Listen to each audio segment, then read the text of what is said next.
Ladies and gentlemen, please welcome Mayor Stephen Reed, Mayor of Montgomery, Alabama, and second Vice President of the African American Mayors Association.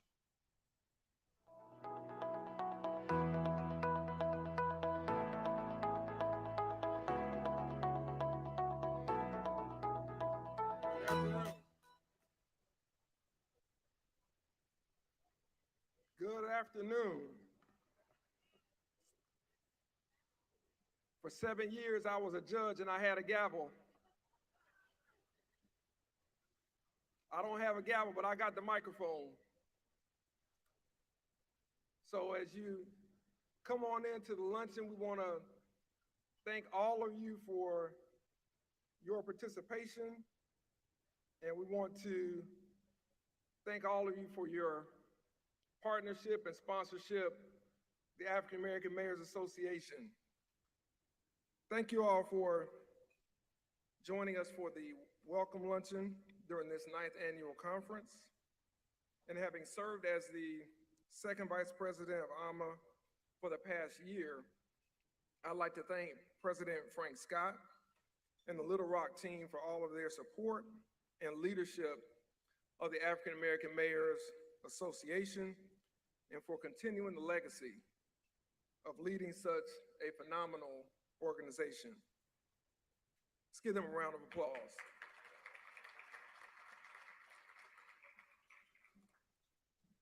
I'm also grateful for his example of leadership. And as I prepare to assume the role of the African American Mayors Association first vice president tomorrow, our board leadership vision is clear. It includes transportation, infrastructure, housing and urban development, public safety, and police accountability, wealth creation, and women's productive rights. As the only organization representing the more than 500 Black mayors in the nation, we are committed to playing a vital role in the national conversation. But more importantly, we don't want to just talk, because talk is cheap. We've got to act, and we need your partnership and your collaboration in order to do that with a productive outcome. And I know many of you already do tremendous work in many of these areas that I just mentioned, but this is just a brief overview of our priorities. Let's continue to contribute to the equitable and inclusive growth of our communities and our cities all across this country. The great thing as AAMA has grown over the years is that there's so much geographic diversity, from small towns to mid-sized cities to large metropolitan areas, literally from Seattle to Savannah. We're excited about that. And your partnership with us helps us to grow even more. Now, as you scroll social media, whether it be Twitter, Facebook, and your Instagram feeds today, be sure to share and retweet the stories you see about our conference here. You can find AAMA on Twitter, LinkedIn, Instagram, and Facebook at Our Mayors. And if you're taking the stage during one of the meal events, including our Legacy Awards Gala or during the Big Four panel on Friday, we are live streaming these events to our YouTube channel. So please make sure you share those so that we can amplify the work that we're doing, and you can share what we're doing here and how it impacts communities back home. So make sure your networks know. And lastly, don't forget to include the hashtag AAMA2023 in all of your posts. And we can't wait to share them as well. Now, before I introduce someone who needs no introduction, I again want to thank all of you for your participation in our breakout sessions, our workshops, showing up and really sharing a lot of knowledge and information with all of us as mayors. We can't do it by ourselves. We need the type of expertise that you all have in the public space, in the private space, in the philanthropic space to really move our communities forward. No level of government can do it alone. And it's important for you all to understand what your friendship and what your involvement means to us. Now, Mayor Victoria Wooders of Tacoma, Washington, as I said, needs no introduction. She serves as the president of the National League of Cities, and she was elected mayor in 2018. As mayor, she continues to be a champion of these important issues while expanding her involvement in regional and national conversations on affordable housing, transportation, strengthening youth and families, public safety, growing local businesses, and the creation of family wage jobs.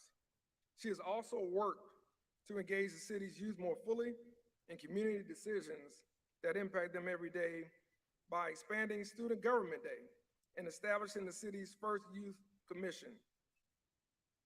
President Wooders has been selected to serve in several national leadership roles that allow her to share information with other cities across the country and bring best practices back to Tacoma. In addition to her role as president, she has served as co-chair of both the NLC's Council on Youth Education and Families and its Race, Equity, and Leadership program. At the U.S. Conference of Mayors, she serves on the advisory board. As vice chair of the Committee on Jobs, Education, and the Workforce, and as co-chair of the Women's Mayors Leadership Alliance. Mayor Wooders also serves as a member of the Board of Trustees for the African American Mayors Association.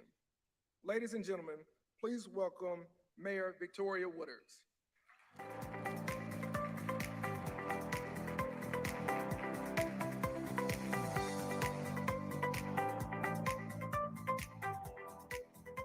Hello, everybody.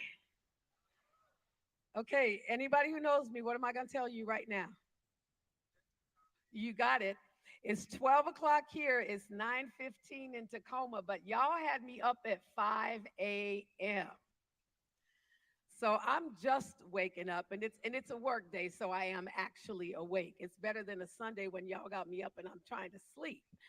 But it is such an honor to be here with all of you today. I want to first start out by just doing a few recognitions. I want to recognize Vince Williams, the immediate past president of the National League of Cities, the man whose footprints I try to stand in, but they just a little too big for me. And then I also want to acknowledge Frank Scott. Hasn't he done a wonderful job leading this organization? Frank, we are so, now, y'all, I call people by their first names. Let me just get that out of the way. It's not disrespect. But when I became mayor, I lost my first name. I call my own mother. My mother doesn't even call me Victoria. She says mayor. And so I have this thing about calling electeds by their first name because they never get to hear it anymore. So I don't mean it in disrespect. I mean it in, isn't it nice to hear it every now and again, Frank? But what I want to say to you, Frank, seriously, is that you are an amazing leader. As I took over the helm as president for the National League of Cities, I had the opportunity to watch you over the last year and the way that you lead with such confidence, but such humility. And that takes a lot in a leader because so often our heads can get really big when we get in positions of leadership. But you have really maintained that humility and that closeness to the people that you serve. And I couldn't be more honored to be a part of this organization with you as our leader. Can we give Frank another round of applause? And then quickly, and I'll make my formal remarks to my girl, the incoming president, to Sean Patterson Howard, who will be our next president. I want y'all to realize that when Sean becomes president, two of the largest organizations serving mayors and elected officials in this country will have Black women leading them.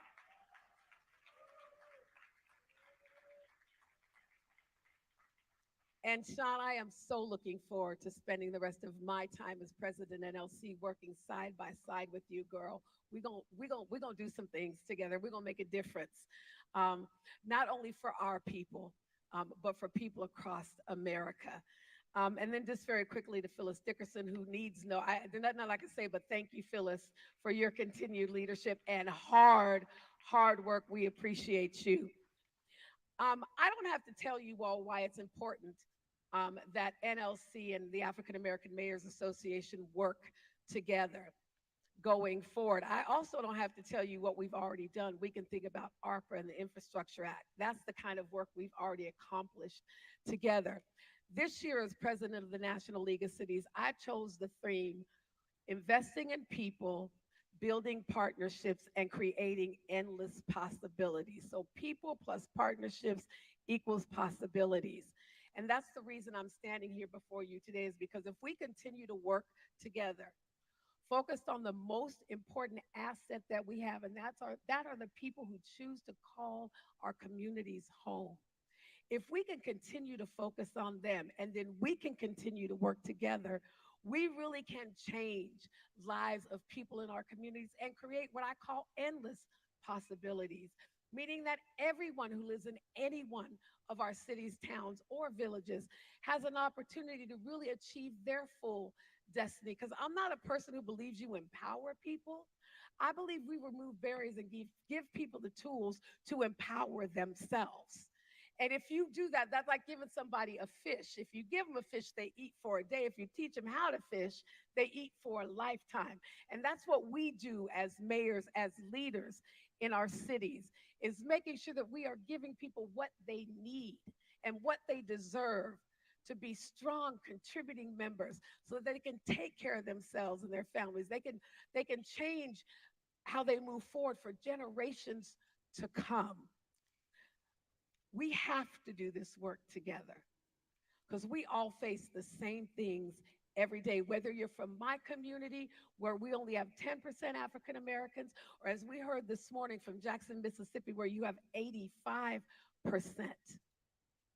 We lead as mayors, but we also have a special responsibility, and that is also to make sure that we lead for people like us. Because it isn't what we say, it is what we do.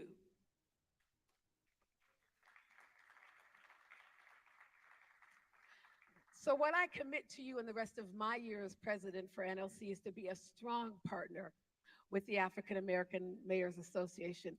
We already are. We now occupy the same space in the same building. And we're going to continue to build on that partnership moving forward. Thank you all so much for being here. Look forward to continuing our work together. Enjoy the rest of the conference.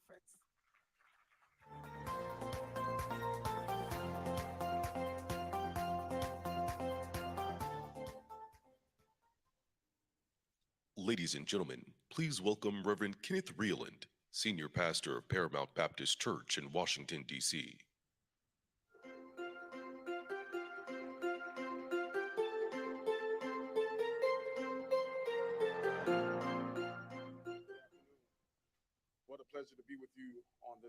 welcome to Washington, D.C.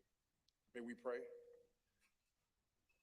Our God in heaven, we thank you for this time of coming together, a gathering where we spend time collaborating and planning the work in the vineyard.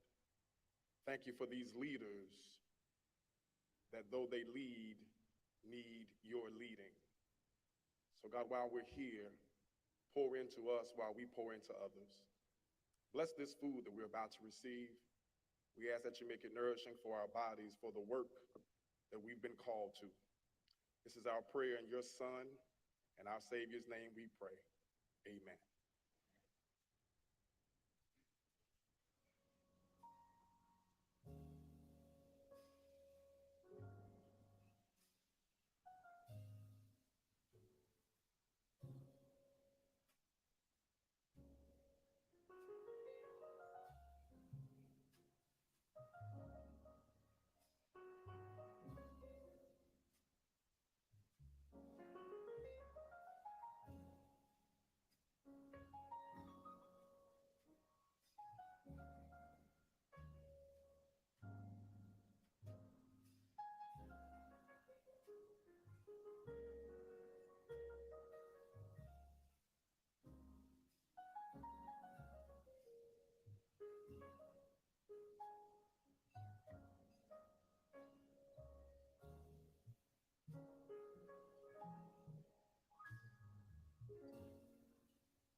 I practice in Pasadena, Texas, which is right outside of Houston. This is an underserved community. A lot of resources are needed in this community.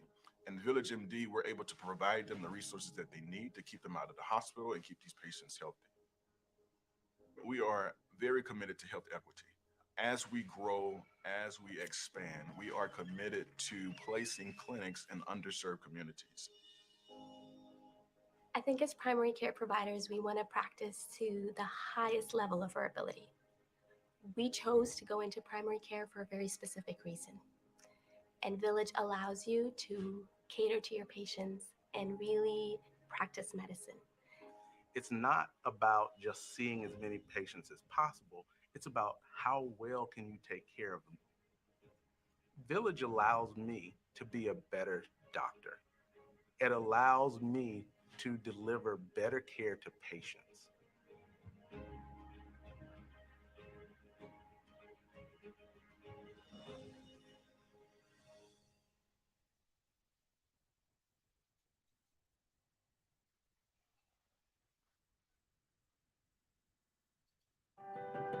We're living in a changed world. Advances in technology are dramatically reshaping how we live, work, and learn. And while there is great potential for technology to help address society's biggest issues, the pace of this change is also raising new challenges and amplifying existing inequities in our communities.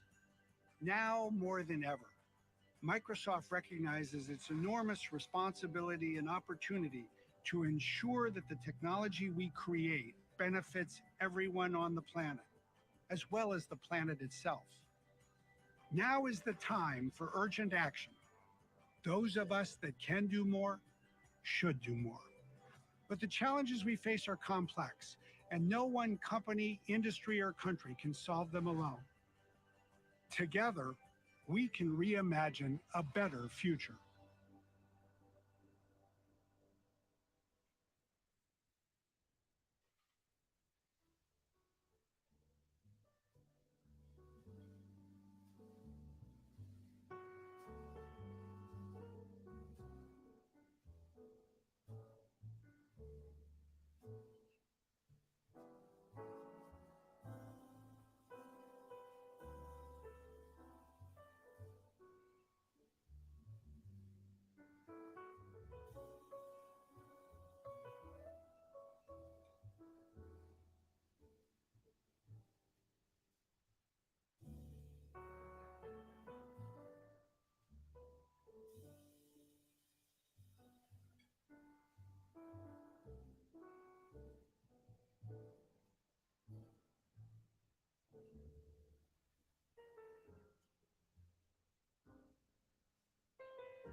Ladies and gentlemen, please take your seats. Our program will begin soon. Amazon's Career Choice program, open to eligible hourly employees, is available in 14 countries and allows employees to pursue further education and skills training through a variety of programs. Nearly 60,000 Amazon employees signed up for the company's Career Choice program in 2022. I chose cloud computing because it is the future. I work in Amazon in the morning or afternoon, and I go to school in the evening. Juggling work, family, and school has been a bit of a challenge. The scheduling here at Amazon, working the 4 10-hour days, makes it much easier to do that. Gives me 3 days off so I can spend time with the family. Since its initial launch in 2012, Career Choice has seen more than 110,000 participants explore a range of opportunities, including starting or returning to school, learning new skills, or earning industry certifications. The global program continues its mission to empower hourly employees to learn new skills for professional success at Amazon or elsewhere. The next goal in my career is to become a cloud support engineer. It feels amazing to finally get this done. I think it's going to mean even a lot more to my family than myself. Because of Amazon, I was able to complete my degree. Having this job, I can help my husband send my kids to school, to college. Now I earn 3 times from what I used to earn.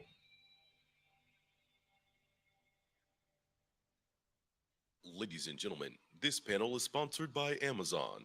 Welcome to How Amazon Career Choice Advances Economic Opportunity. Please welcome your moderator, Tanya Hallett, Vice President of PXT with Amazon.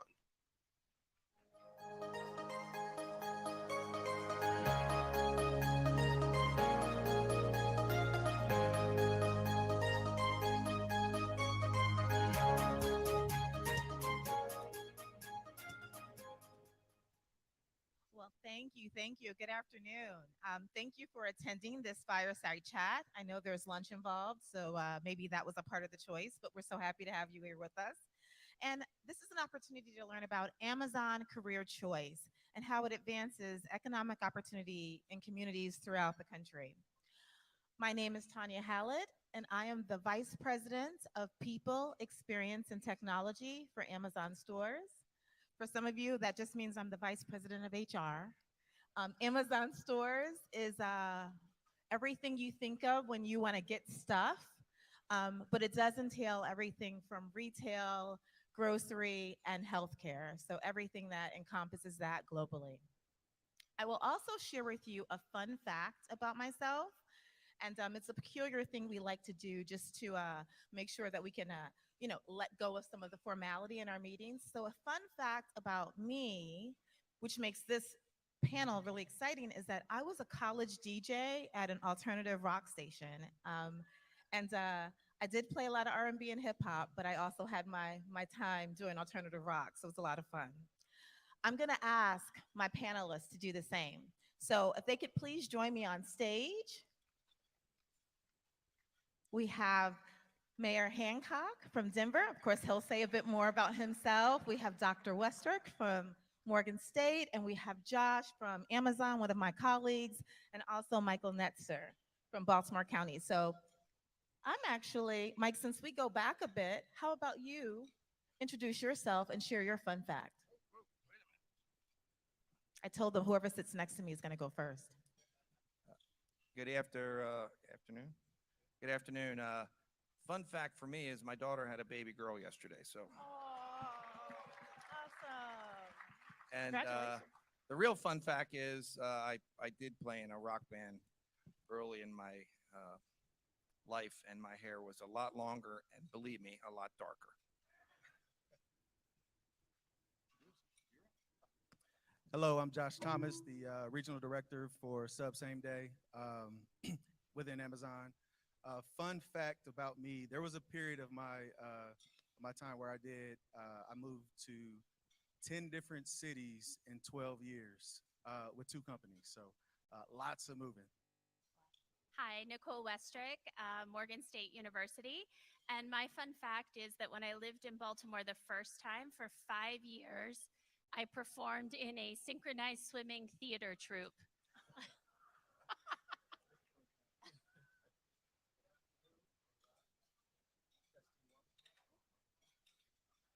Yeah, how's that? A fun fact, I have been to 4 Super Bowls, the very first one in 1987 as the mascot for the Denver Broncos. Oh, all right. All right. Well, thank you for those great introductions. We wanted to warm you all up so you can get really excited to hear from these panelists. And I'm really excited to dive a bit more into the roles you all play in your respective fields and communities. I'd like to take a moment with you all to just share a bit about Amazon's Upskilling 2025 pledge and all of the programs that are associated with it. But we'll really focus in on one, which is our Amazon Career Choice program. So at Amazon, our work is led by 16 leadership principles that have really become integrated in the way we operate as individuals within Amazon, and how we operate with our teams, but also how we operate across our company. And so one of the newer leadership principles that some of you may have heard about is called Strive to be Earth's Best Employer. And when we think about it, it states that leaders work every day to create a safer, more productive, higher performing, more diverse, and more just work environment. And so, a part of that, when we think about Strive to be Earth's Best Employer, we believe that our Amazon Upskilling 2025 pledge is a means to do that.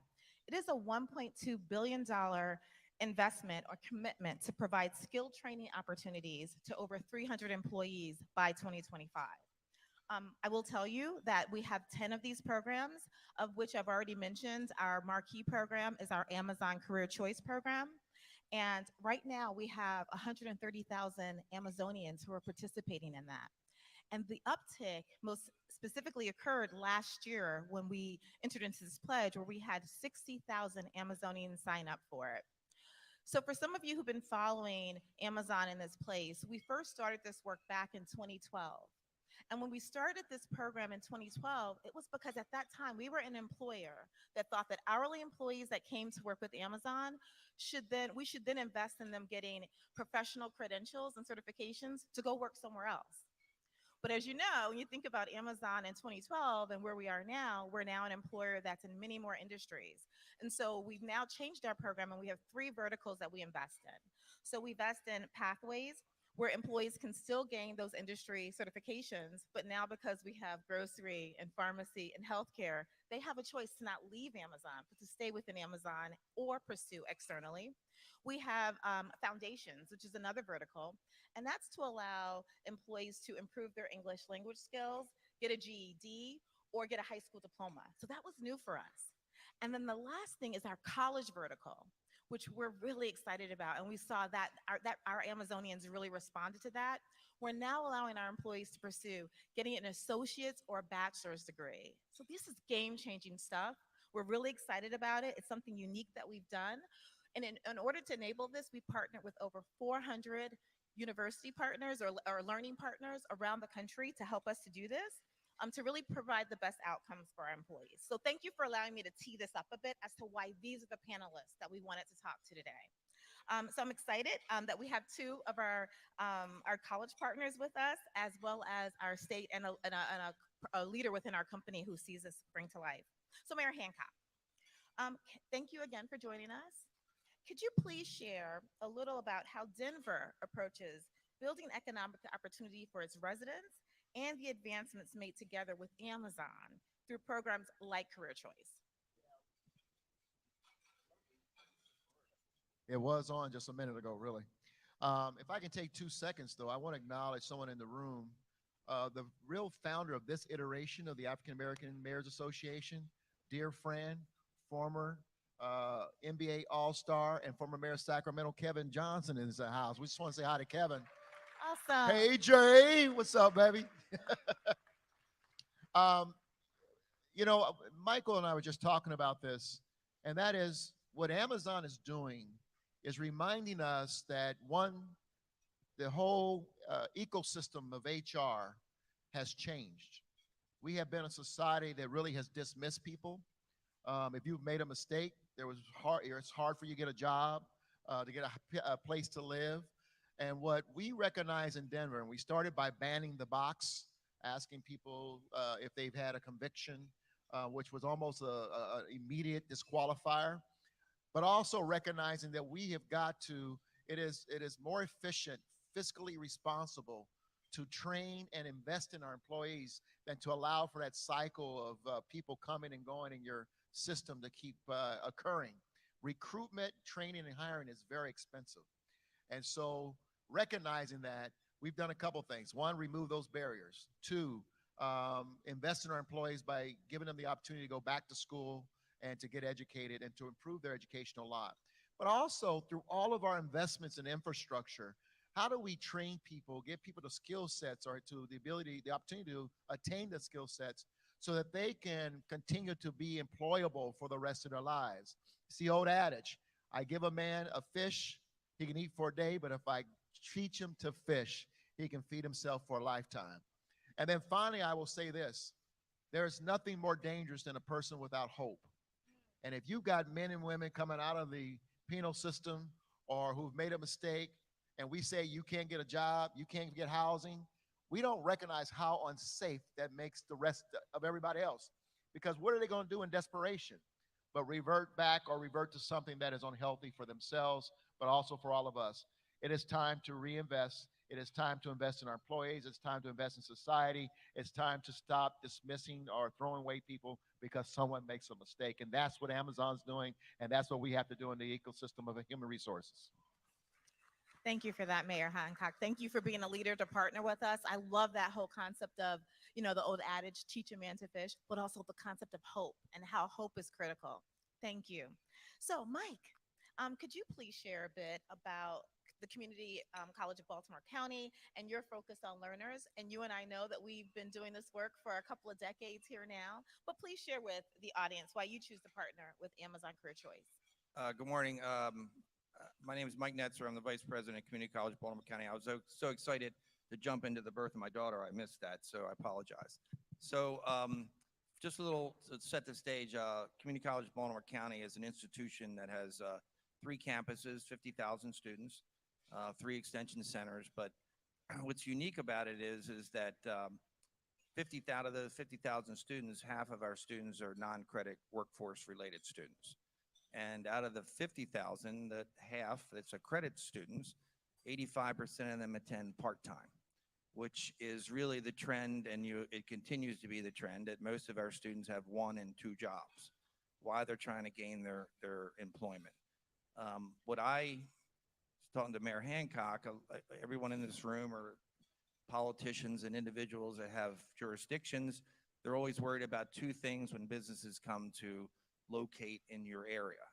Do you have an educated workforce? And by the way, do you have a lot of them?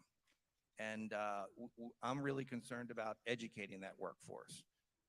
Amazon gives an incredible opportunity to these individuals. And for CCBC, we serve the trifecta, right? We do English, which is ESOL and ABE, GED. We also do credit and non-credit. We've had over 800 students go through the program, and there's nothing more gratifying for me than to see those graduates come across the stage with their degree and or certificate.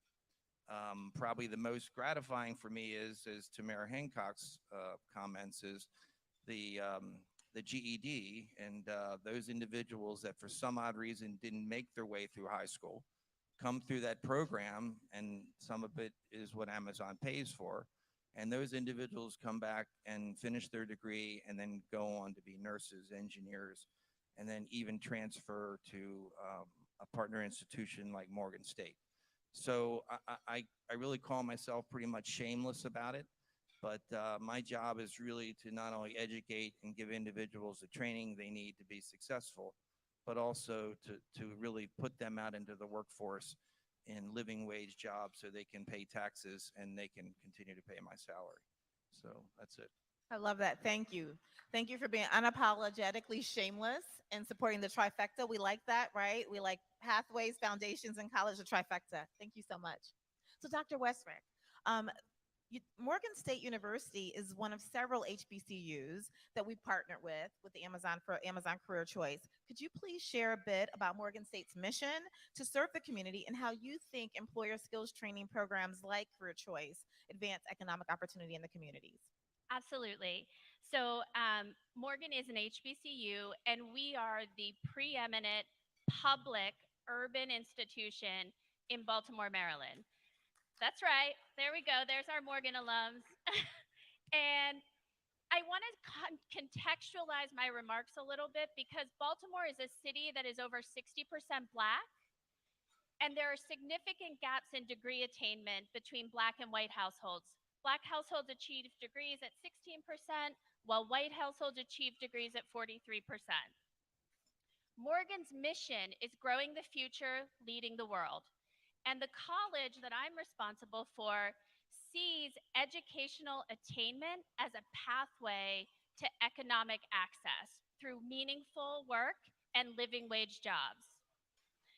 So our work with programs like Amazon Career Choice is particularly important because we know that Black students disproportionately are impacted by financial decisions and have to leave college without appropriate financial supports. And because Amazon provides the tuition voucher, not tuition remission or tuition reimbursement, but voucher, that allows students to pursue their educational goals in what they want to study and how they want to study. And so when we think about educational goals, we view our partnership with Amazon and others as our part of doing our educational equity mission, meaning we help people achieve not where they want to go, but where they dream to be. Oh, I love that. I love if you dream it, you can achieve it, is what I'm hearing there. And also, this concept of education is a pathway to change for an individual, but for families, therefore communities. So, thank you. You're welcome. Okay, Josh. Well, your work at Amazon directly interfaces with employees who take advantage of many of these skill training programs. Can you share what the experience looks like from your perspective and managing some hourly employees? Do any success stories stand out that you want to share? Yeah, absolutely. So I can tell you, in the fulfillment centers, the associates, they love it, right? And I can usually tell this if I'm, visiting one of my sites and I happen to catch an onboarding cohort, and they're, you have if you can imagine a room full of people and they're going over the benefits, and then we get to the point where we're talking about the career choice. And that's when you see all the hands go up. You see like, oh, wait, you mean to tell me that you'll fully pay for my tuition? And that's when you hear the pens clicking, like, yes, we will. And if college is not in your dreams, we also have GEDs. We support high school diplomas. We support English as a second language, so a bunch of ESL courses. And so, yeah, you really you see the notes getting taken, and so it's really exciting to see that, and I can tell that it's a powerful thing. And it's funny, Mayor Hancock, you mentioned the light bulbs go off because you can see all of the second chances, right? You can see all of the hope that's invigorated as we're onboarding. So really exciting to see. Thank you so much for sharing that and seeing it up front and close and personal as people are going through the journey from when they start and then seeing them matriculate through. So for all of you, this will be the last question, I think, given the time that we have, but I'd like for you all to respond to. We have before us here an incredible audience of mayors and other policymakers and stakeholders, business leaders, civic leaders.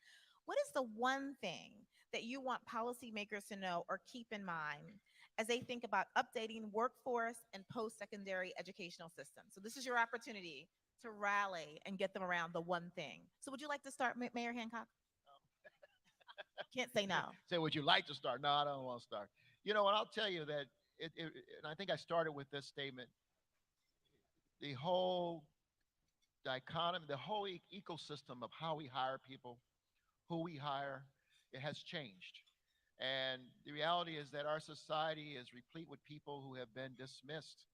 And there's an opportunity in every industry, government, private sector, every subsector underneath our industry, underneath one of those headings, is struggling to recruit employees. But yet we got communities full of people who are underemployed, underwaged, who desire the opportunity.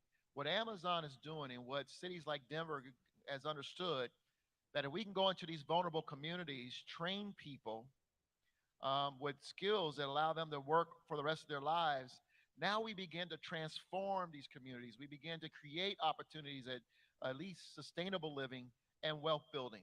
And that's the power. Our whole system has changed. You can go on Thumbtack and Angie today and get someone who was underemployed, but maybe has gained a skill as an electrician or a concrete bricklayer or whatever, and you can hire them now.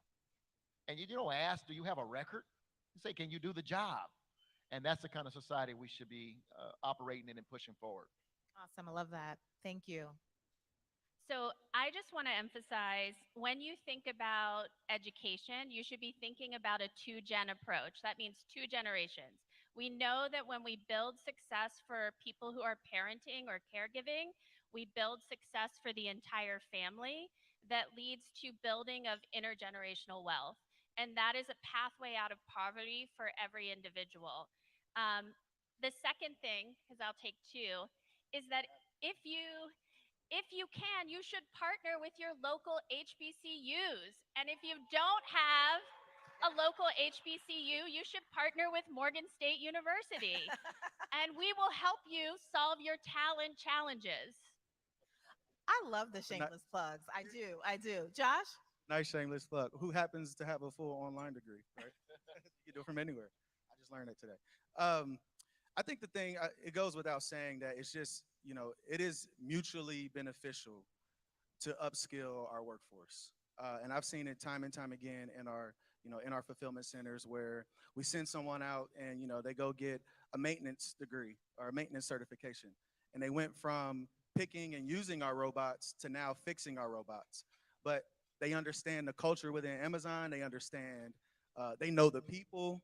It is such a fast onboarding experience and an effortless onboarding experience when you can take the people that you already have in your communities or in your workforce and then upskill, give them some kind of certification or degree. So just mutually beneficial. And to the point that you made earlier, it's really giving them an opportunity to set their families up and kind of course correct their futures. I love that. Both with the connection of just this intergenerational, like how it does change families. Awesome. Okay, Mike. Okay, are you ready for it? Invest in your local community college. There we go. There we go.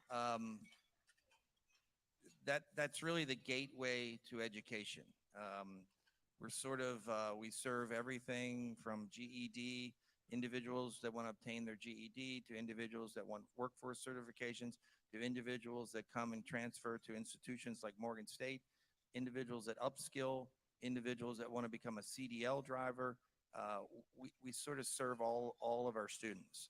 And my final plug from a federal level is support short-term Pell, because that'll allow our students to get federal aid for short-term workforce certificates, which is essential in today's economy.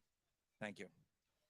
Mayor Hancock, Dr. Westerick, Josh, Mike, thank you so much for spending this time with me. I really enjoyed it. I'm sharing the insights with the audience. It has been illuminating for me here on the stage, certainly before. And I hope you all have also learned about ways that you can continue to work with and partner with all of the various stakeholders in your community and legislators and policymakers to make a difference. Thank you again. I hope you enjoy the rest of the conference. It's certainly been a pleasure of mine. And thank you again on behalf of Amazon.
Ladies and gentlemen, please welcome Dr. Michael Myers Jr., Service Line Chief of Primary Care and Practice Transformation with Village Med.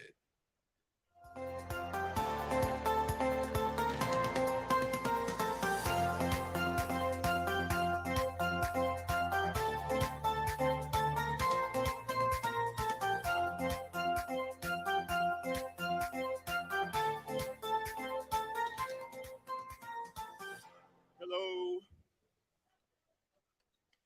First of all, I want to thank the African American Mayors Association for sponsoring an opportunity for all of us to immerse ourselves in Black excellence. This is a tremendous experience. My first time here, I'm extraordinarily honored and proud. You know, when you have to introduce someone, particularly someone famous, the most important thing to do is to make sure you have their name right. Now, I'm going to be introducing Xavier. If you're from Louisiana, you would say what? Xavier. No, but it's Javier. My name is Dr. Michael Myers, and I am the Service Line Chief of Primary Care and Practice Transformation at Summit Health, a high-quality healthcare provider with over 1,300 multidisciplinary providers nationwide. In January of this year, Summit joined Village MD, one of the nation's largest physician practices providing healthcare services to more than 1.6 million patients. Within our primary care practices, we're focused on building lasting relationships between patients and their providers. We believe that giving doctors more time with their patients to focus on preventive care and managing chronic conditions keeps people healthier and out of the hospital. Now, I'd like to introduce our next speaker, the 25th Secretary of the Department of Health and Human Services, Javier Becerra. Secretary Becerra is the first Latino to hold this office in the history of the United States. As Secretary, he is responsible for fulfilling President Biden's vision to build a healthy America by ensuring all Americans have health security and access to healthcare services. Throughout his career, Secretary Becerra has worked to improve healthcare access for low-income populations. As Attorney General of California, he fought the opioid crisis by holding drug makers accountable, and as Congressman, was an original co-sponsor of the Patient Protection and Affordable Care Act. He has worked to strengthen Medicare and lower costs for seniors, tirelessly defending and promoting the health and well-being of our country's most vulnerable citizens.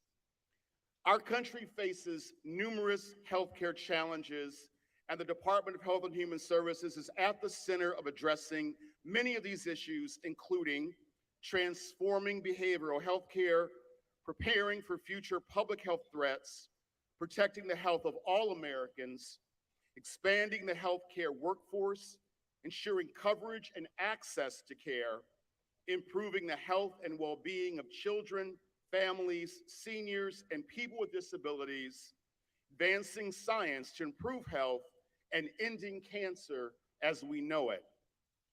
HHS has advanced a key goal of this administration by expanding access to health care for those who need it most through ACO REACH, an acronym that stands for the Accountable Care Organization Realizing Equity, Access, and Community Health Model. As a participant in ACO REACH, Village MD is committed to opening over 500 Village Medical at Walgreens practices in medically underserved communities, bringing access to quality primary care to millions of Americans. Everyone, please welcome the 25th Secretary of the Department of Health and Human Services, Javier Becerra.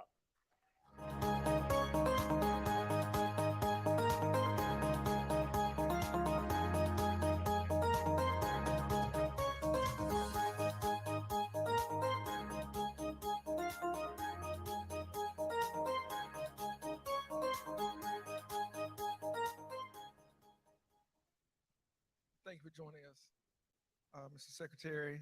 Before we get started, we want to recognize one of your longtime colleagues from the great state of Texas, Congresswoman Sheila Jackson Lee.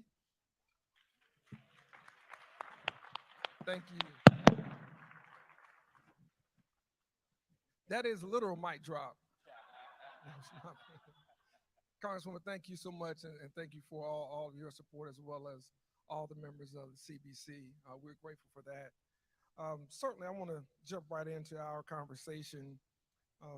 One, it's great that you're back with us. You gave us great information and great remarks last year, and obviously, in where we are as mayors, we have to deal with a lot of issues that are on our plates each and every day, but some are beyond our reach, in particular as it relates to healthcare. And one of the things during President Biden's administration, in your role as HHS Secretary, you have all made mental and Black maternal health a priority. Tell us more about that. Mayor Reed, if I could first begin by saying thank you to the mayors for inviting me here. I just saw, and now she disappeared, Mayor Bass from, there she is right there, from my great city of LA, former colleague, who we are thrilled to see as our leader in Los Angeles. And I understand you had Mayor Johnson, Kevin Johnson, here earlier from my, born and raised in Sacramento, so my home city. There he is right there. It's great to see that the mayors are showing up.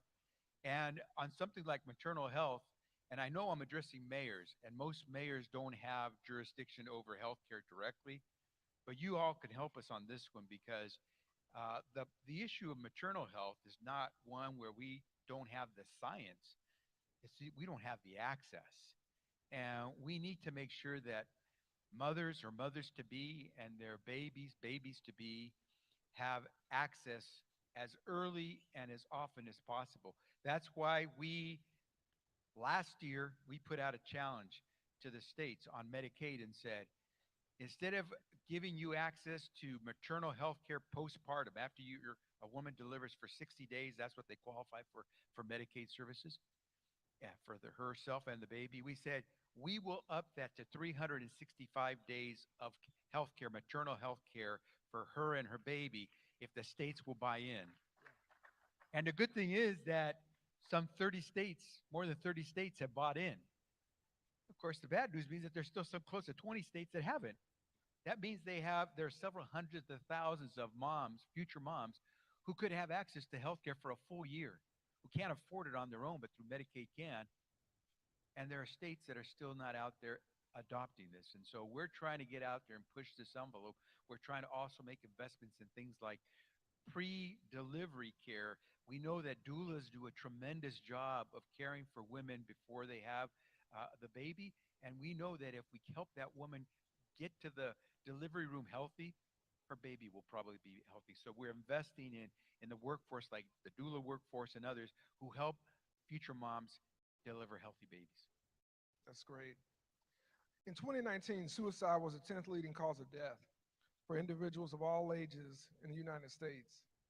We've seen rates of depression, suicidal thoughts, and suicidal behaviors increase among college students, and rates are higher among teens and young adults identifying as sexual or gender minority.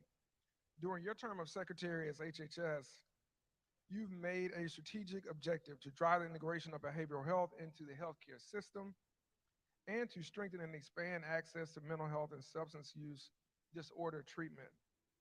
Recovery services have also been a priority for you, for individuals and families. How are you partnering with local governments to make this happen, and what can we do as mayors to help accelerate this progress? Mayor Reed, one of the things that we did very early on is we helped stand up what I hope everyone now is familiar with, and that's 988.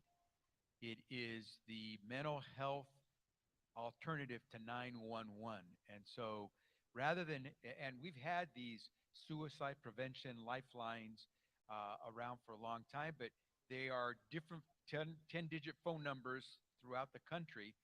And rather than have a 10-digit number that you have to remember depending on what part of the country you're in, Congress was wise enough to say, help us establish a one universal number, 3 digits, 988. Last year we launched that, It has been nothing but a success, but it's a state, for the most part, state operated system. What we have done is we've provided the glue to make it work as a seamless network, and it is working very, very well. Why is that so important? Well, because we have seen the suicide rates jump dramatically, especially during COVID. And we also know that the suicide rate for preteens has increased pretty dramatically. And here's the rub here for the group of mayors that are here today. The suicide rate for preteens who are Black is twice as high as it is for preteens who are white. And we also know that for Black adults, only about a third get help and services for mental health challenges that they may face. And so we know we got to get out there. And so one of the things that we're doing is we're going to where communities are that are lacking services rather than waiting for them to come to us. 988 is one way, but the other way is by making major investments in behavioral health, whether it's mental health services or substance use services. We're out there going where folks are rather than waiting for them to come to us. Thank you. Another objective is to strengthen social well-being, equity, and economic resilience, specifically providing effective and innovative pathways leading to equitable economic success for all individuals and families. We know that economic status is often tied to access to healthcare services. What is HHS doing to promote reproductive access in Black maternal health in underserved communities? So I mentioned the work we're doing within the Medicaid program, and most of you know that today there are more people that receive their health care through Medicaid than ever before. Virtually 1 in 3 Americans, slightly less, about 92 million of our 330 million Americans receive their health care through Medicaid. And virtually 1 in 2 of our children in America receive their health care through Medicaid. And in the Black and brown communities, obviously that number is even far higher. And so one of the things that we're doing is making sure that through Medicaid, we reached communities. So I mentioned the effort on maternal health postpartum. We're also making that effort, as I said, investing in the workforce so we don't lose them, and then we make further investments in programs like for doulas. The other thing that we're trying to do is make sure that we are on top of the services that local communities need most. And the way we're doing that now is we're working through the community health centers. Rather than tell people what they need, we're going to the community health centers that are helping many of these communities that lack access to great services. Those community health centers, the federally qualified community health centers, have been the bulwark, especially under COVID, in protecting so many families that are in distress and lack the services they need. And so we're working through the community health centers. We have funded community health centers well beyond anything that we've ever seen in the history of the country. And again, there's where I thank the president and vice president for letting us make those investments. Absolutely. Now, recently, Health and Human Services Office for Civil Rights reminded states of their obligations under federal civil rights laws as the public health emergency for COVID-19 and continuous Medicaid coverage comes to an end, and states restart Medicaid and the CHIP eligibility reviews. Many of our mayors are leading blue cities and red states, like myself, and many of our cities are racially diverse. How is HHS ensuring Americans, both in the country's largest urban populations as well as the smaller rural populations, will continue to be protected? Well, and I think I think I'm preaching to the choir when I say that oftentimes our mayors, our cities are not only the first, but sometimes the last line of defense for many families who are being hurt when states don't take up the providing the services that are important. We mentioned reproductive health.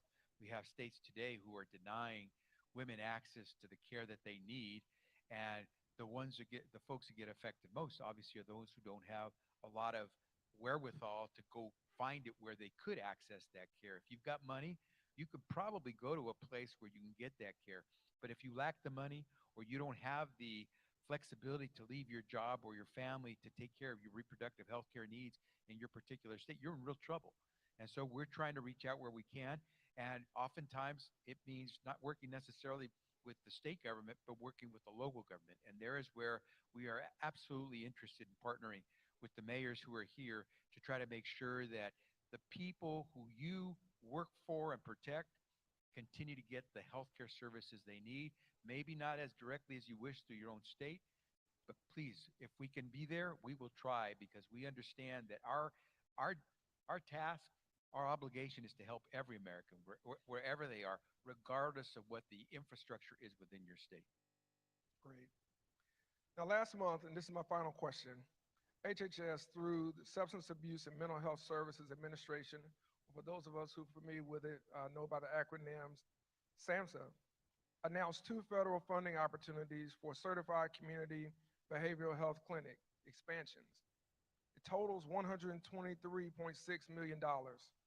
Tell us more about these grants and how local governments can get involved. So the Certified Community Behavioral Health Centers, CCBHCs, were an idea that germinated a few years back in the Congress, because everyone was seeing how we weren't having the facilities available for folks who were suffering through mental health crises. And oftentimes the clinics that were available would close by 5 p.m. And mental health isn't dictated by the 9 to 5 work hour. And so we started first pilot programs in about 10 states where these CCBHCs were stood up. They are 24/7 critical care centers, and they take anyone at any hour, regardless of your condition, and they offer you professional mental health services. And they have become such a success that Congress gave us a chunk more money to open up an additional set of centers throughout the country in another 10 states. And so we are expanding out because, as I said before, when 9 of 10 Americans tell you that our country is experiencing a mental health crisis, we need to do something. And so CCBHCs are going to become a touch point. So this time, if your child or one of your relatives is on the edge and is about to go the wrong direction, but rather than take that wrong fork in the road, decides, I'm going to make one more attempt. I heard about 988. You call 988. By the way, we stood up because of the federal dollars. We were able to stand up a text and chat feature on top of the phone calling, because I don't get it, but young folks would prefer to text or chat that they're going through a mental health crisis sometimes than they would rather dial a number and speak to somebody on the phone. Either way, it's working. But what you have to do is make sure that that professional on the other end of the line says, and now let me tell you where you can go to get further help, rather than say, and hang in there. No, where do you go next? And CCBHCs are that next. They're a place where folks can go beyond 9 to 5, and they will become critical components of mental health care. I hope that the cities make every effort to try to get some of those CCBHCs located in their jurisdictions, because they have worked tremendously well. And now we got to make sure we continue to bring in the pipeline of the workforce who can be there, and also get a pipeline of workers who look like the people who need the care in these places throughout the country. Thank you so much. I've asked you a few questions, but I want to conclude and just kind of let you end the chat with anything that maybe we haven't covered, or something that you're passionate about that you think we ought to be aware of as mayors, and just end our chat with your closing remarks on that. Mayor Reed, thank you very much for that. And let me thank all the mayors who made it to Washington, D.C. I understand that Mayor Bowser is or was here, and I thank her for taking the time to make it. If I could leave one thought with you, at HHS, we learned something that I think most of you have already known for a long time. I certainly knew this, and that is that it's when we see the disparities that grow in our country, it's not because people don't want care. It's not because they don't care.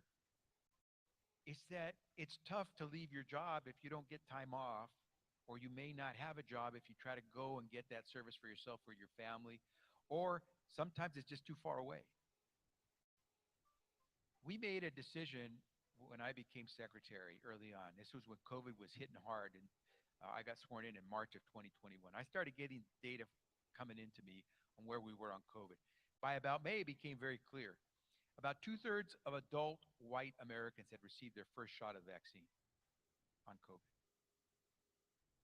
Less than 50% of Black Americans had received their first shot of that vaccine. Same for Latinos, less than 50%. You could already see the disparities that we see in our country already beginning to show up again. And so we said, no, we can't let that happen. So what we did is I said to my team, we're not going to wait for folks to come to us to get vaccinated. We're going to go to them. And so we didn't wait for folks to go to the hospital or the doctor if they were fortunate to have their own primary care physician. We went out, as I said before, to the community health centers. We went out to schools. We asked the school coaches. We went to barbershops. We went to churches. We set up mobile clinics. We went out to the communities that are often left behind. What we had seen in May of 2021 become a disparity that was already growing. By January 2022, 90% of white American adults had gotten at least one vaccine. 90% of Black American adults had gotten their first vaccine. 90% of Latino American adults had received the vaccine. 90% of Asian Americans had received that vaccine. 90% of Native Americans had received that vaccine. We erased the disparity. It wasn't luck. It wasn't chance. It was intentional. We knew what we needed to do. We needed to go where folks were. And when we went, they responded. And so that's the approach we take now. We are very intentional when it comes to equity. We go to where communities are because we know that they would like to be treated the same way. And we need your help because you know these communities. You know where folks are that need that help. We need to know where to send that mobile clinic. We need to know which community health center to help more. We need to know which community leaders have access to people who aren't quite sure if they should get vaccinated or when they should get vaccinated. We want to reach them. We need your help. We did that with COVID and we erased the disparities, which by the way, now that we're running out of money to go to communities, you're beginning to see the disparities grow again with the latest, the most updated vaccine. We did the same thing on Obamacare. When it came time to enroll folks on Obamacare, because by the way, when President Obama left office, we had reached more than 14 million Americans through the marketplaces. By the time President Trump left office, we were down to a little over 11 million. We had lost people in access to healthcare. And we know that we need people to gain the access to healthcare, not lose it. Today, we stand at about 16.5 million people with Obamacare. We increased the number from the previous administration by 50% in less than 2 years. Why? Because we reached out to people. But here's the best part of that, I think, for you and for me, just as with the COVID vaccine. The biggest increases, 50% increase in the number of Black Americans who enrolled in Obamacare, 53% increase in the number of Latino Americans who enrolled in Obamacare. Again, not luck, not chance, intentional. And that's what we're going to do when we go out there to provide health care to Americans. Thank you so much for the information, Mr. Secretary. Thank you for the work that you're doing. And this will conclude our chat. Thank you all for joining. Thank you.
Ladies and gentlemen, please welcome Kevin Johnson, former mayor of Sacramento, California, and founding president of the African American Mayors Association.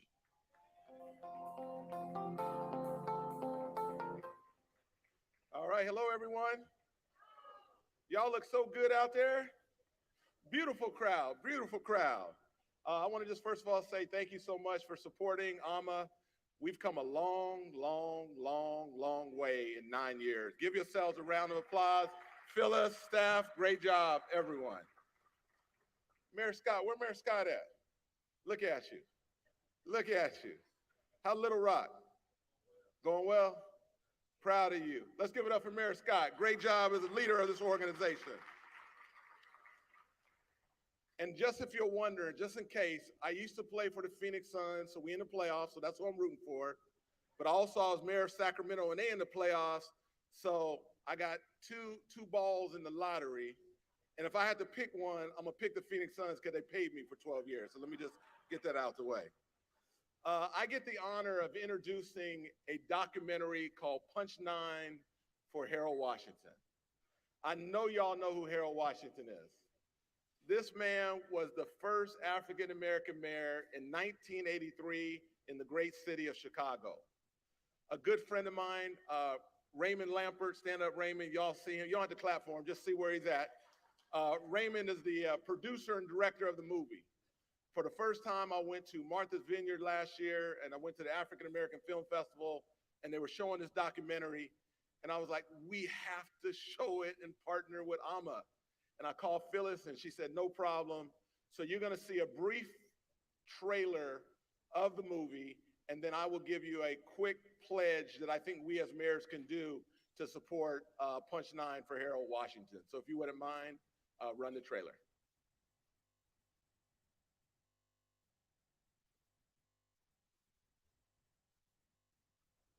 We are for people. And having said that, it's our turn, it's our turn, it's our turn. Punch 9 for Harold Washington. Rain, snow, sleet, or shine, we're going to the polls to punch 9. Good evening. The results of Chicago's three-way race for the Democratic nomination for mayor today took many in that city and the nation by surprise. I think a lot of people thought that City Hall was going to turn black overnight.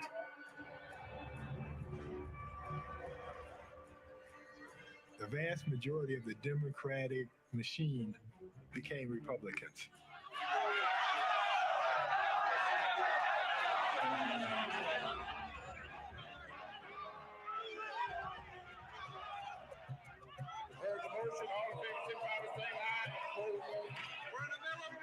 Everything Mayor Washington wanted to do, we blocked.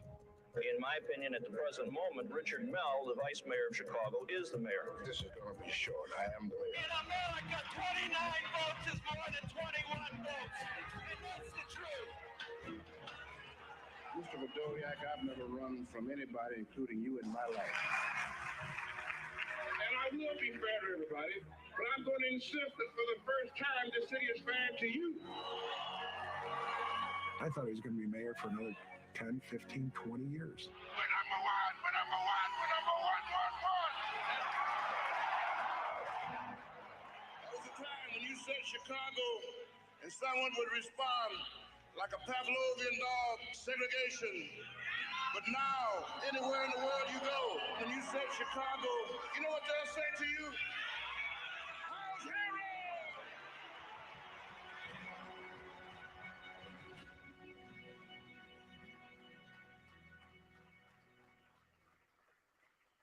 Do any of you remember that election?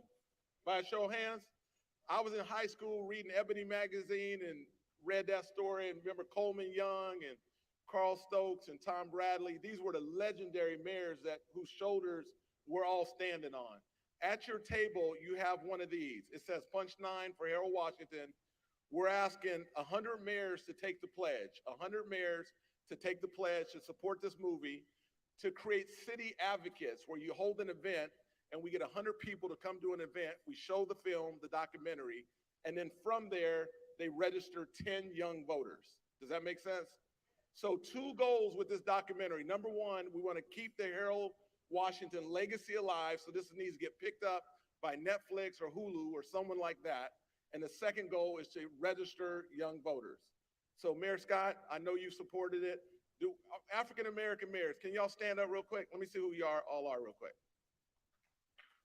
Man, are y'all still fast? Come up here real quick for a photo. Come real quick. Phyllis said I could do this real quick. Come on up, we're gonna take a photo. Once we take our photo, I'm gonna introduce the next person, so he's gonna come up. I'll tell you his name right now. His name is Greg F. Mew from Good Daddy. Once we take the photo, Greg, you have been officially announced after the photo. Roland, come on up.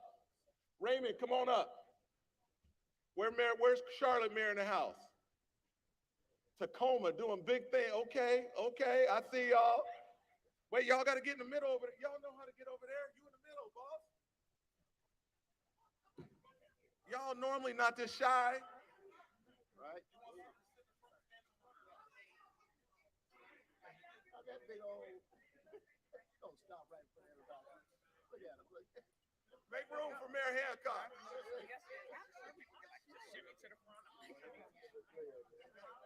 Hey, look, y'all gotta hurry up. You get me in trouble.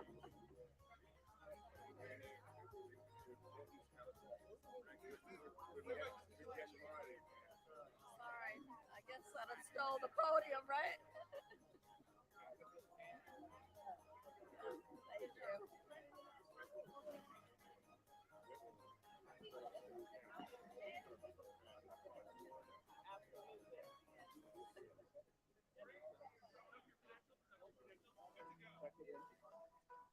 Can I see it?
Ladies and gentlemen, please welcome Greg F. Mew, Vice President of Public Relations with GoDaddy. Good afternoon. Congresswoman Maxine Waters is considered by many to be among the most powerful women in American politics today. She's gained a reputation as a fearless and outspoken advocate for women, children, people of color, and the poor. Elected in November 2022 to her 16th term in the U.S. House of Representatives with more than 70% of the vote in the 43rd Congressional District of California, Congresswoman Waters represents a large part of the South Los Angeles community, including Westchester, Playa del Rey, and Watts, and the unincorporated areas of the Los Angeles County comprised of Lenox, West Athens, West Carson, Harbor Gateway, and El Camino Village. The 43rd District is also inclusive of diverse cities of Gardena, Hawthorne, Inglewood, Lawndale, Lomita, and Torrance. Congresswoman Waters made history as the first African-American chair of the House Financial Services Committee. An integral member of the Congressional Democratic leadership, Congresswoman Waters serves as a member of the Steering and Policy Committee and is co-chair of the bipartisan Congressional Task Force on Alzheimer's Disease. She is also a member of the Congressional Progressive Caucus and a member and past chair of the Congressional Black Caucus. Ladies and gentlemen, please welcome Congresswoman Maxine Waters of California's 43rd District.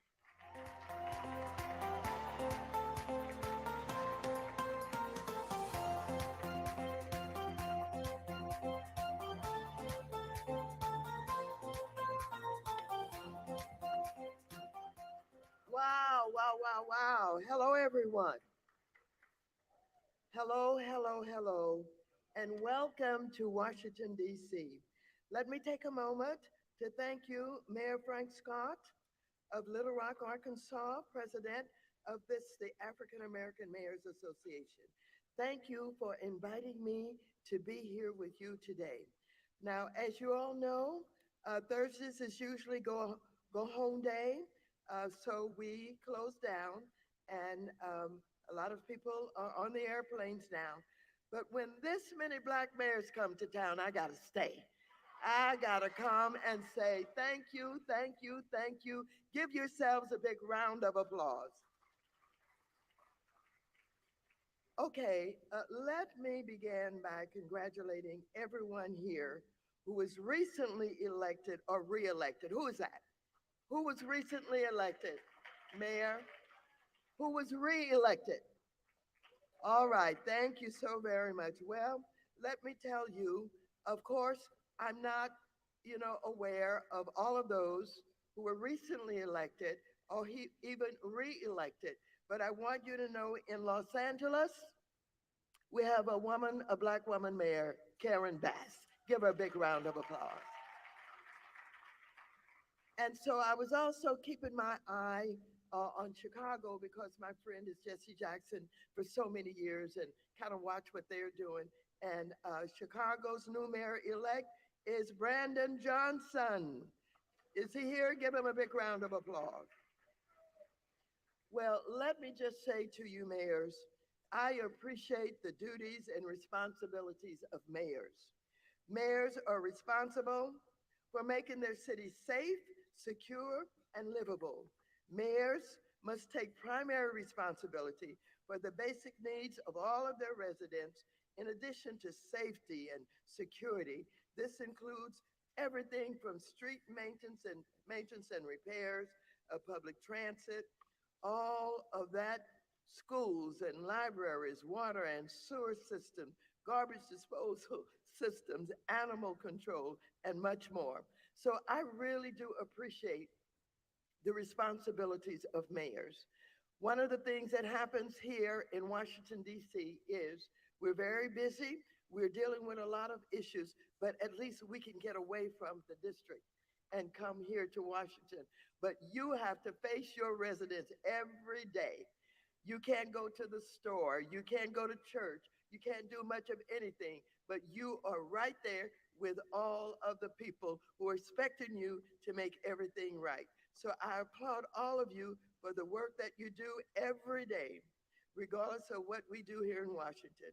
DC mayors must be all things to all people. Give yourselves another round of applause. So let me just get down to some real plain talk with you. As you must know, we're living in very difficult, complicated, and unusual times. We are confronted with unprecedented challenges here in Washington and throughout the entire nation.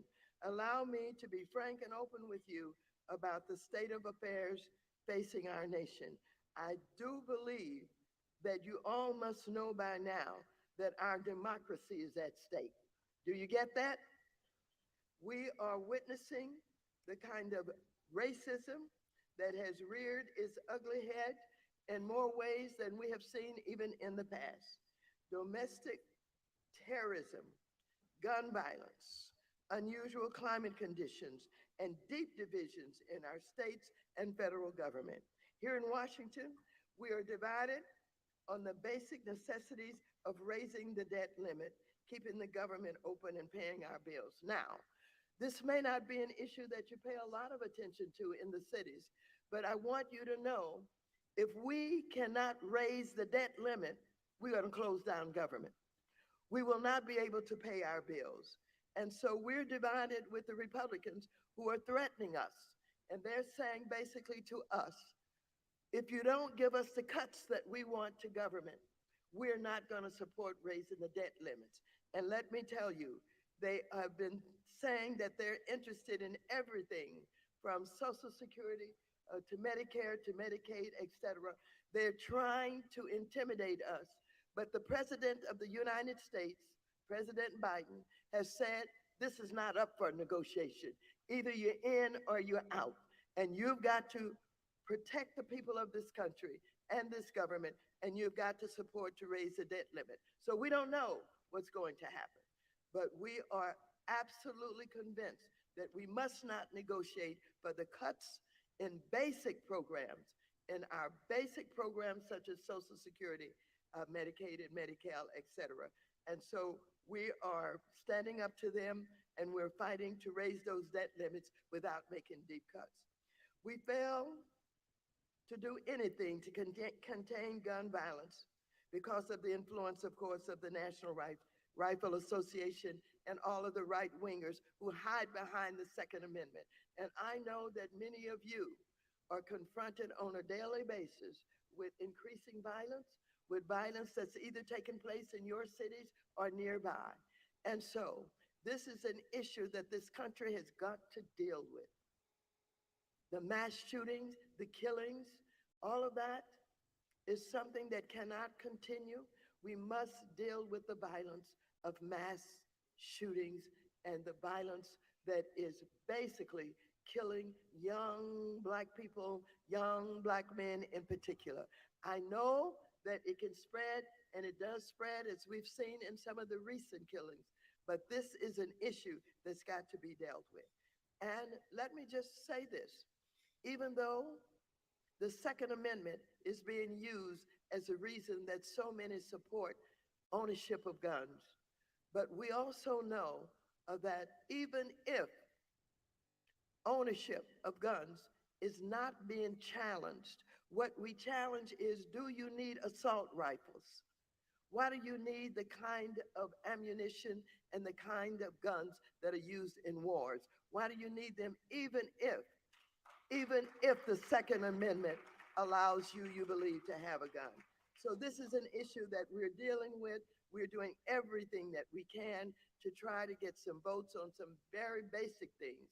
Registration, the elimination of assault rifles for personal use, et cetera, et cetera.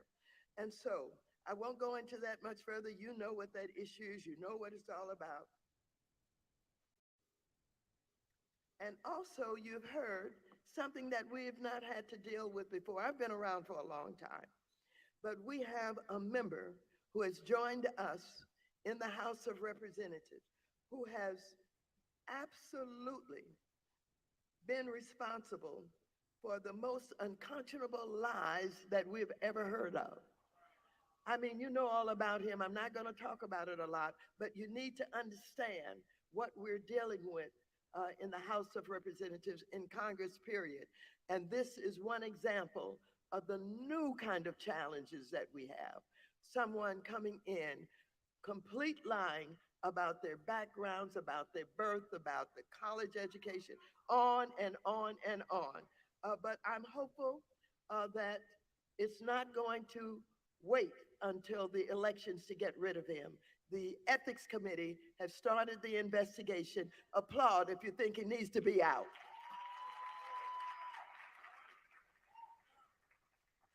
Now, another strange thing that's happened. Well, it's not just one strange thing. Marjorie Taylor Greene.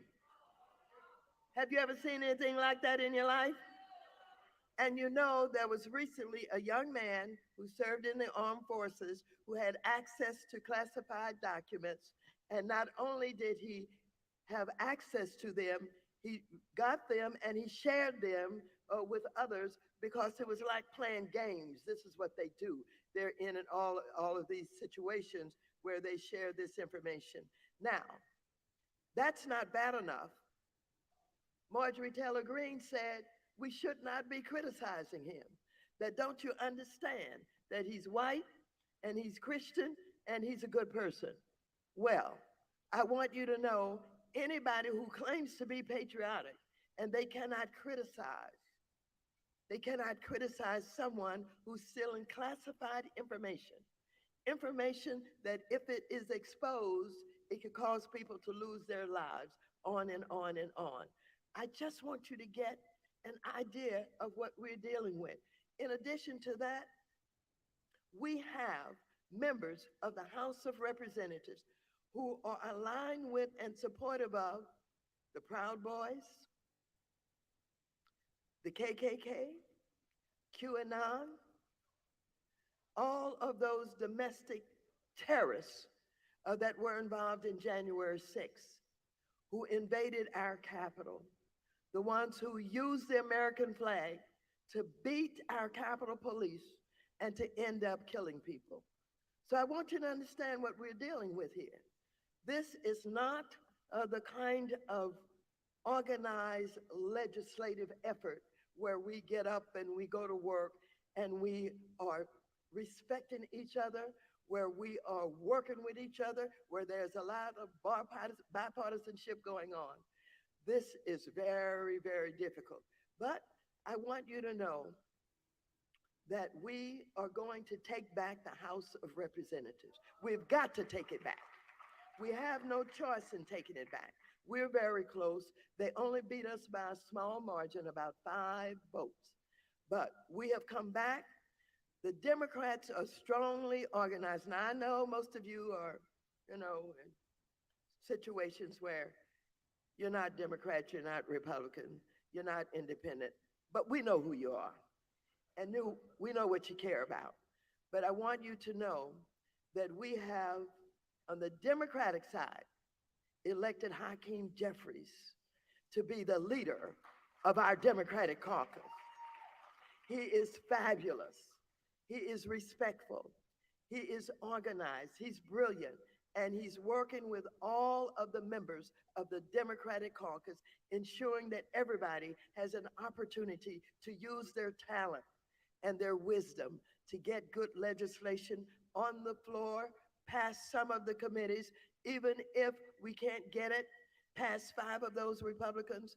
Maybe we can find a couple of them who are willing to work with us and who may be able to influence a couple more. But if we don't get it there, they can't get anything from the opposite side either, because if they pass with their slim majority, they still got to deal with the Senate. And the Senate is in the majority, even though it's slim. The Democrats are in majority. And even if they got it past the Senate, they got to get to the President of the United States, who's not going to sign some of those awful bills if they get them through the House and through the Senate. So I want you to know that the Democrats are organized. We are working very closely together. We have a great leader. And so I'm very optimistic that we're going to be able to do what you would have us do. We understand what our responsibility is to our cities. We understand what you're up against. We understand the services that you want to deliver. We understand the responsibilities of federal government to make sure we get that CDBG money to you, to make sure that we know that when we pass the infrastructure bill, that we're passing it on down to you so that you can have the resources to deal with the water systems, that you can deal with the streets and the highways, that you can deal with the bridges that are dangerous and need repair. And so we are working very hard to make sure that not only we take back the House, but we realize our responsibilities to all of you who are on the front lines in our cities and in our towns, trying to deal with the issues of taking care of the special needs of your cities and trying to help people have a decent quality of life. Give yourselves another round of applause.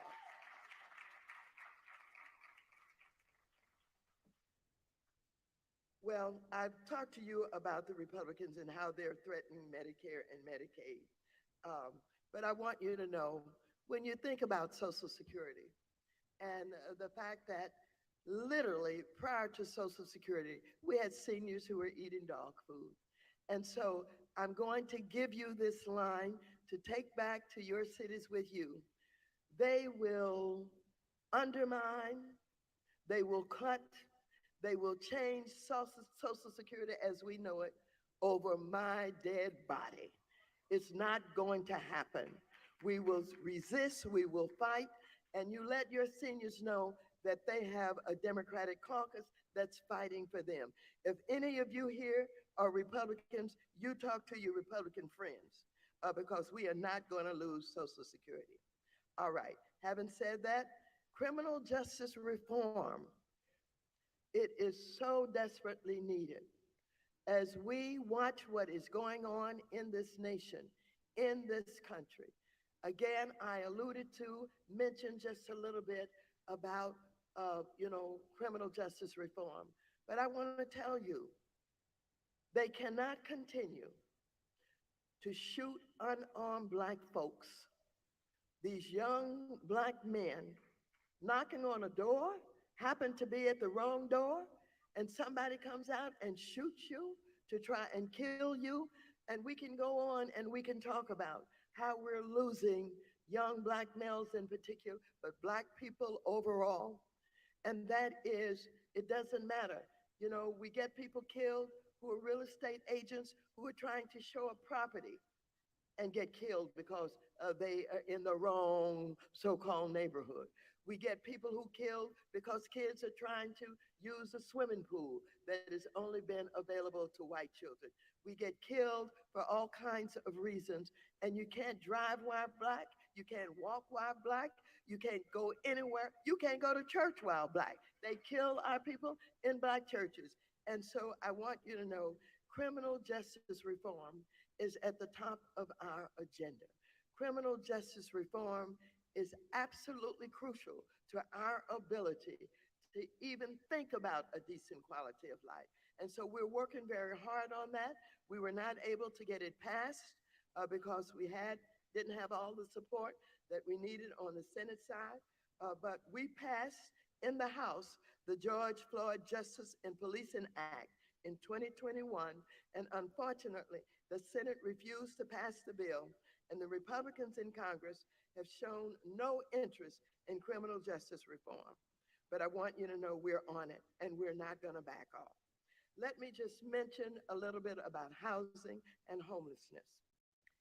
As the former chairwoman of the House on Financial Services Committee, and now the ranking member, my top priority on that committee has always been to basically expand affordable housing for all of our communities and to end homelessness. And I have worked hard to secure robust funding to try and do that. I am very pleased to have made significant strides through the pandemic relief legislation, such as the CARES Act, you're familiar with that, the American Rescue Plan Act, which provided a lifeline to families struggling to remain housed during the pandemic. Through the CARES Act, I secured a nationwide eviction and foreclosure moratorium, forbearance relief for homeowners, and $4 billion in emergency solution grants to assist people experiencing homelessness. So I'm very proud that we were able to secure billions of dollars to help subsidize families with crucial housing relief through the American Rescue Plan Act. Of course, that bill was huge. We had an additional $21.6 billion for the Emergency Rental Assistance Program, which received a total of about $46.6 billion, $10 billion for the Homeowner Assistance Fund, $5 billion for the 70,000 of the first of their kind emergency housing vouchers targeted to people experiencing homelessness, and about $5 billion to help states and local communities provide services and housing for people experiencing or at risk of homelessness. That's not all. After decades of disinvestment in fair and affordable housing, I, as the chair of that committee, was able to secure $150 billion in fair and affordable housing investments through the Build Back Better Act, which passed the House, but ultimately was blocked by senators, I'm calling their names, Manchin and Sinema, in the Senate, therefore never became law. This historic level of funding in Build Back Better would have created nearly 1.4 million affordable homes, assisted over 867,000 families, helped end homelessness, and helped reduce the racial wealth gap by bringing home ownership back within reach for the first time, first-generation home buyers. Fortunately, we were able to secure several Build Back Better housing priorities through the recent omnibus appropriations package for fiscal year 2023, including 25 million in new housing vouchers to serve an additional 11,000 households. That's not enough. That's too little. And I don't even have to ask you what your needs are as it relates to housing. We know what they are, and it must be a priority of the Congress of the United States to give safe and decent housing to all of the people of this country. And so while we've made some significant strides to help stabilize families and house people experiencing homelessness and stymie a recession early in the pandemic, there is so much that needs to be done.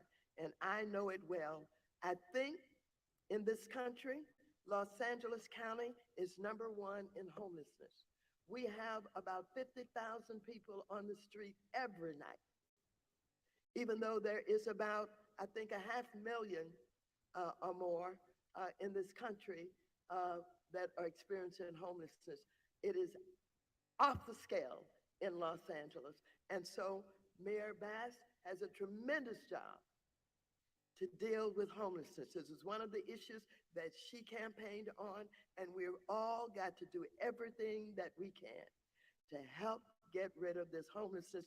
And thank God we have some help in HUD with Marsha Fudge. You all know Marsha Fudge? Give a big round of applause. We need that money. A little bit about CDFIs and MDIs. I don't know what you know about, you do know about our minority banks that we refer to as our MDIs, but we also have CDFIs. These are these community organizations, financial organizations that are an alternative to the banks who will not lend money to small businesses and to minority businesses. The CDFIs, we're funding to make sure that they do everything that they can to get money out to the very small businesses and minority businesses. If you don't know who the CDFIs in your communities, call us so that we can make sure you all get that information, because they do have funding. As many of you already know, community financial institutions like these MDIs and these community development financial institutions are the lifelines for our communities. These institutions step up to help small businesses in our communities get the capital that they need when the larger banks are ignoring them. That's why I've spent years in Congress, including as chairwoman again of the House Financial Services Committee, fighting to ensure these diverse and these mission-driven community financial institutions get the funding and support that they need in 2020, where we really were able to get a lot of money out. Get that early on in the COVID-19 pandemic. I learned that small businesses, especially those owned by people of color, were not being served, of course, by the larger banks as usual, who had prioritized their concierge clients. We had this PPP program, which I think most of you know about. And what happened was the big banks created their own special panels, and they got that money out to their concierge clients, to the special clients, to the big boys, and they used up all the money. But thank God that I was there and Nydia Velasquez was there, and what we did was we put together another $60 billion, and we got it to our minority banks and to our CDFIs so that they could get that money out to our small businesses. And they did a darn good job of it. They got that money out within hours to our small businesses. Well, we're still working to give more money to these CDFIs and to our minority banks.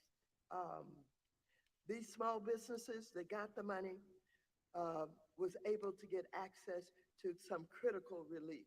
I then worked with Senator Mark Warner, who was then the ranking member, working with the ranking member, Patrick McHenry, Senator Chairman Brown, and others, and we have secured another $12 billion in capital investments and grants to the MDIs and the CDFIs to allow them to expand their reach and support small businesses and communities across the nation. Earlier this month, the last major portion of these funds, specifically $1.7 billion in grants to CDFIs and MDIs, were deployed by the CDFI fund. So again, if you don't know about them, if you don't think you have access to them, they're not in your cities or towns or nearby, please call us so that we can give you that information. I am going to keep fighting to strengthen and support these MDIs and these CDFIs so they can continue their important mission to support our communities. Okay, I'm gonna wrap this up pretty soon. I know I may be taking too much time, but you all didn't come here to just fun and games. And I came here to try and give you some real information and tell you the truth about what's going on.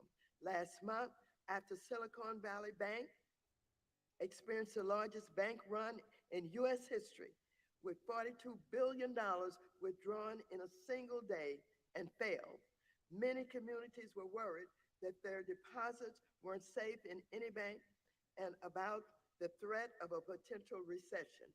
Signature Bank failed as well, and these two bank failures were the second and third largest in our nation's history. Now, there's one thing that you can thank our government for. I want you to know that the feds, the Treasury, and the FDIC, everybody got together and worked over a weekend. And I want you to know when they came up with the decision to provide insurance for everybody, they saved everybody and all of our banks and communities from a run on the banks. When you woke up on Monday morning, your deposits were safe and secure because once, and perhaps once in a magic lifetime, everybody got together and they knew that they could not afford to have a run on all of our banks. But that bank, the Silicon Valley Bank, the National Bank in Silicon Valley, was a go-to bank for startups. They were the ones who were providing money for those new creative ideas that a lot of the young people are coming with, including something we should be worried about, and that is the way we're dealing with some of the new creativity, but we'll talk about that later. Anyhow, I want you to know that you can say to your banks and your small banks included that everything is safe, that there will not be a run on the banks, that has been taken care of, and I'm very pleased and proud about that work. Let me just wrap this up without going into any more because I know you've got a lot to do. Ladies and gentlemen, when we get elected to office, our people expect us to represent. They expect us to deal with the problems that we've had to experience in the past. Racism, exclusion, and systems that have not worked for us won't work for us until we change them. And so we have a huge responsibility to do maybe what some people think is extraordinary. But from the time I was a child, I've always been made to believe that we have a responsibility, not only to ourselves, but to our families, our neighbors, and our friends. Everything that I was taught in my family and in my church was about doing good. It was about helping others. It was about making sure that you didn't allow those close to you, around you, in your neighborhood to be hungry, that you would be willing to fight for justice and equality. And let me tell you, if we don't do it, nobody else is going to do it for us. If we don't have the courage and the commitment to do what should be done in order to alleviate poverty and to eliminate those who are living on the edge, then we're going to suffer for the future. And so I'm just saying and reminding everybody, look at the courage of some of our young people. I like what the Tennessee Three did. They stood up, they spoke up, they took the blame. They were beaten on, but in the final analysis, they've been reinstated. Jesse Jackson has always said, if you fight, you can win. But if you don't fight, you'll never know whether or not you could have won. And so I'm saying to you that we have to be about the struggle. We have to be about the fight. Now, I'm going to wrap up by saying I appreciate all of you, but I want you to know Black women are doing good. Black women are on the rise. Black women are in the forefront of some of the most progressive legislation. Black women are in the leadership of speaking out. And I just want to remind you that when I talk about Black women, we have a vice president by the name of Kamala Harris. We have a justice by the name of Ketanji Brown Jackson in the Supreme Court. We have Letitia James, who's going to get her some Trump, the Attorney General of New York. She's filed a civil lawsuit against the Trump Organization and worked alongside the Office of Manhattan District Attorney Alvin Bragg in its criminal investigation of the Trump Organization. And then we got Fani Willis in the Fulton County District Attorney, the Atlanta area prosecutor investigating efforts by the former President Donald Trump and his allies to overturn the 2020 election.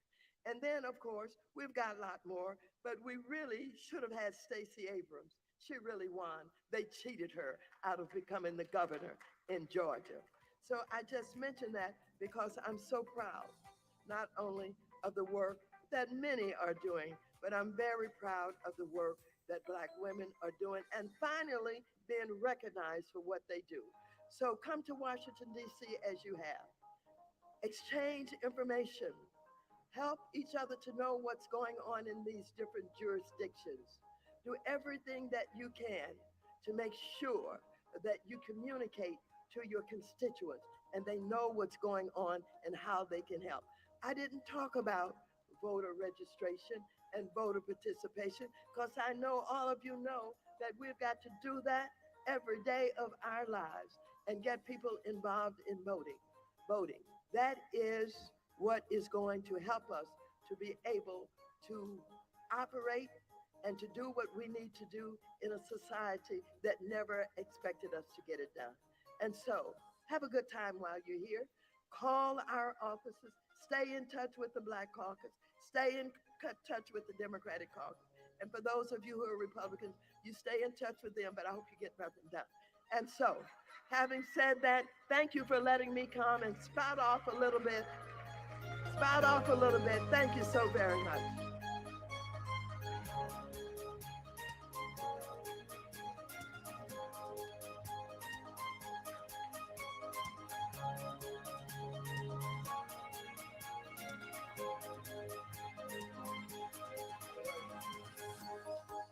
Thank you, Congresswoman. Thank you for your leadership. And we want to just encourage all of you to go right across the hall to our 2 o'clock session.